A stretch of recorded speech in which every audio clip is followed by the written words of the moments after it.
The second watercolor painting that we're going to do, dealing with simple landscapes, is a water scene. And it has very few colors, so this is really going to be an exercise in patience and color matching for tone. You're going to need to let your paper dry completely between washes, and when you do, I think you're going to be very pleased with your results. So let's get to it. In today's tutorial, we're going to paint this simple and very elegant, beautiful landscape. This is a good one for a beginner because it has very few color options and it's mostly a study in depth. So it's going to be really focusing on not the color but the lightness or darkness of the color. So let's go ahead and get started here.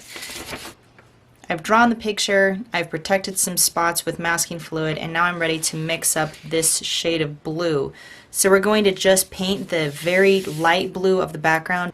Let's mix that up and paint it down with a large brush and then get the gradated blue in place of these large shapes of the water before that light blue has a chance to dry on us. Make sure that you match your colors very well when you're painting something like this that is based on contrasts.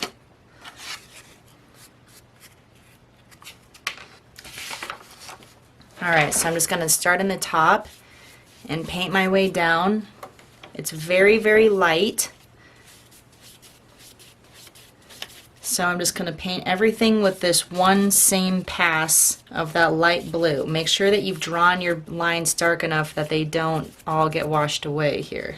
And then in the middle, it's even lighter. And so I'm going to use a clean brush and it's just water.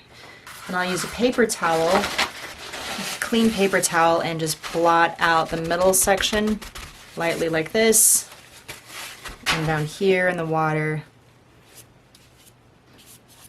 Very good.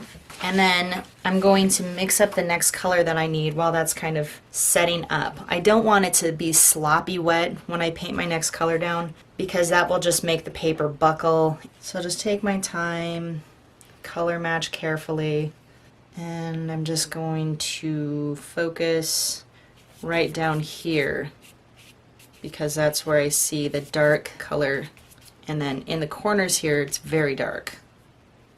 So this is just a base tone for the background color. I don't want these sharp edges, so I'm just going to use a clean brush. This is the hardest part actually, because in watercolor, wherever you touch into the wet color again, you're going to make it want to bleed, and it wants to also settle unevenly and ripple the paper and then sit darker in the rippled section than it does on the flat sections. This is a hard technique. I'm just going to put it down as well as I can using a very light touch. And then before this has a chance to dry, I'm also going to touch in on this corner because we talked about how it's kind of dead and uninteresting. Then I'm going to squeegee off a clean brush and just go in right at this transition and get some of that excess water and paint off the board so that hopefully it won't bleed together and will give me a nice clean transition from one color to the next. This is turning into a line, so I need to do the same thing right here. I don't want it to dry with any lines. This is very, very tricky. So repeat that process a few times. You need everything to be at about the same wetness level in order for this to work. Then put it aside somewhere where it can be completely flat and let it dry completely. Once that background pass is dry, you can add the lightest layer of the things going on back here. So I'm going to mix up a very light minty blue shade that's right here. This is going to be that ghosty tree color. Very important that you match that exactly. So just work with your blues and your greens on your palette and then use a scrap watercolor sheet, just a little chunk of watercolor paper, the same kind that you're painting on, and carefully color match against the reference before you put anything down. And once that's done, work quickly and go right around those grasses and add these shapes. You want to work quickly so that it can't dry before you've gotten everything down in one smooth pass. And I like to start in the lightest area. You can always layer the darks easily, but it's difficult to make things lighter again once they've gotten too dark.